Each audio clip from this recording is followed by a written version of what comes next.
studies academy আজিৰ ভিডিঅ'ত মই আলোচনা কৰিম এই যে সেকেন্ড ইয়াৰৰ আসামিছৰ 6খনমান মোস্ট ইম্পৰ্টেন্ট ৰচনাৰ বিষয়ে যিখিনিৰ পৰা তোমালোকৰ ফাইনেল পৰীক্ষাত নিশ্চয় কমন থাকিব ৰচনা যিসকলে ৰচনা ইম্পৰ্টেন্ট ৰচনা বিচাৰি আছে বা আনসাৰ বিচাৰি আছে ৰচনাবোৰৰ এইটো ভিডিঅ' তোমালোকৰ কাৰণে ভিডিঅ' স্কিপ নকৰিবা মোস্ট ইম্পৰ্টেন্ট 6খন মই ৰচনাৰ বিষয়ে তোমালোকৰ লগত আলোচনা কৰিম আৰু এইখিনিৰ পৰা নিশ্চয় তোমালোকৰ ফাইনেল পৰীক্ষাত কমন থাকিব তেতিয়াহ'লে আমি ভিডিঅ'টো আৰম্ভ কৰোঁ সো প্ৰথম ইম্পৰ্টেন্ট ৰচনা হৈছে তোমালোকৰ প্ৰিয় গ্ৰন্থ তোমাৰ প্ৰিয় গ্ৰন্থ অথবা একবিংশ শতিকাত প্ৰকাশিত মই ভাল পোৱা এখন গ্ৰন্থ এই কোৱেশ্চনটো দুই ধৰণৰ আহিব পাৰে আনসাৰ এটাই হ'ব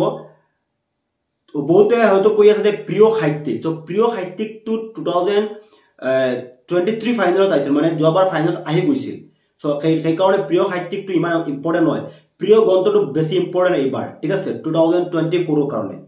নেক্সট ইম্পৰ্টেন্ট ৰচনা হৈছে তোমালোকৰ বিজ্ঞানৰ অৱদান ঠিক আছে বিজ্ঞানৰ অৱদান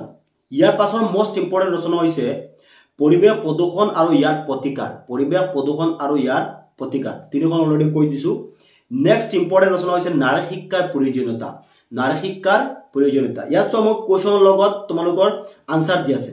ঠিক আছে প্ৰথম হৈছে তোমাৰ প্ৰিয় গ্ৰন্থ যিসকলে মানে এই ৰচনাবোৰৰ আনসাৰৰ বিচাৰি আছে ঠিক আছে যিসকলৰ আনসাৰৰ প্ৰয়োজন তোমালোকে এটা কাম কৰিবা এইটো ভিডিঅ'ৰ ডেসক্ৰিপচনত আমাৰ এপৰ লিংক দি আছে স্টাডিজ একাডেমি তোমালোকে এপটো ডাউনলোড কৰি লোৱা সো এপটো ডাউনলোড কৰি ললে মই তোমাৰ এপটো ডাউনলোড কৰাৰ পাছত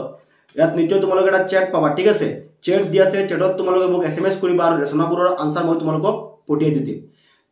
ডেসক্ৰিপচনত লিংক আছে বা প্লে ষ্টৰত গৈ তোমালোকে স্টাডিজ একাডেমি সাৰ্চ কৰি আমাৰ এপটো ডাউনলোড কৰিব পাৰিবা এপটো ডাউনলোড কৰাৰ পিছত তোমালোকে ইয়াত চাবা যে চ্যাট আছে চ্যাটত তোমালোকে এসএমএস কৰিবা এসএমএস কৰিলে মই তোমালোকক এই ৰচনাবোৰৰ আনসাৰৰ পিডিএফটো পঠিয়াই দি দিম 6খন ৰচনা আছে ঠিক আছে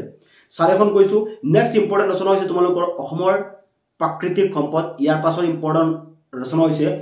অসমৰ বানপানী সো টোটাল 6টা ইম্পৰ্টেন্ট ৰচনা মই তোমালোকৰ লগত আলোচনা কৰিছো ইয়াৰ পৰা তোমালোকৰ ফাইনেল পৰীক্ষাত এখন হোৱাৰ সম্ভাৱনা খুবেই বেছি মোস্ট ইম্পৰ্টেন্ট হ'ব তোমালোকৰ বিজ্ঞানৰ অৱদান আৰু হেৰিখন তোমাৰ প্ৰিয় গ্ৰন্থ প্ৰথমতে আছিল তোমালোকৰ তোমাৰ প্ৰিয় গ্ৰন্থ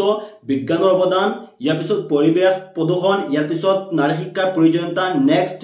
অসমৰ বানপানী ইয়াৰ পিছত অসমৰ প্ৰাকৃতিক সম্পদ এই 6খন হৈছে মোস্ট ইম্পৰ্টেন্ট ৰচনা তোমালোকৰ যদি আনসাৰ প্ৰয়োজন পিডিএফটো তোমালোকৰ যদি প্ৰয়োজন হয় ডেসক্ৰিপচনত আমাৰ এপৰ লিংক দি আছে এপটো ডাউনলোড কৰি তোমালোকে চ্যাটত এসএমএস কৰিবা মোক পিডিএফটো তোমালোকক পঠিয়াই দিয়া হ'ব আৰু WhatsApp গ্ৰুপৰ লিংক দি আছে ভিডিঅ'ৰ ডেসক্ৰিপচনত তোমালোকে WhatsApp গ্ৰুপত জয়েন হৈ যাবা থ্যাংক ইউ ফৰ ওয়াচিং